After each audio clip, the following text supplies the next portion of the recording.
আজকের এই আনন্দের দিনে আমাদের এই উৎসবের আলোয় একজনের উপস্থিতি আমরা প্রতি মুহূর্তে অনুভব করছি। তিনি আর কেউ নন, আমাদের শ্রদ্ধেয় আব্বা। আব্বা ভাইয়াকে কতটা আদর করতেন তা আমরা সবাই জানি।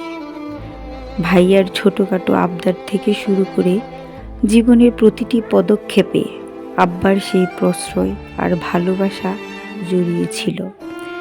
আব্বা আজ সশরীরে আমাদের মাঝে নেই ঠিকই, কিন্তু আমরা বিশ্বাস করি আজকের এই শুভক্ষণে উপর থেকে আব্বা ওনার প্রিয় ছেলেকে ঠিকই দেখছেন এবং ওনার হাতটি আড়াল থেকেই ভাইয়ার মাথার উপর আশীর্বাদ হয়ে আছে। ভাইয়া বা আব্বা যেখানেই আছেন, ওনার সেই চিরচেনা আদর আর স্বপ্নগুলো আজ তোমার সাথে আছে। আমরা সবাই মিলে আব্বার সেই স্মৃতিকে হৃদয়ে রেখে আজকের দিনটি ওনার উদ্দেশ্যেই উৎসর্গ করছি।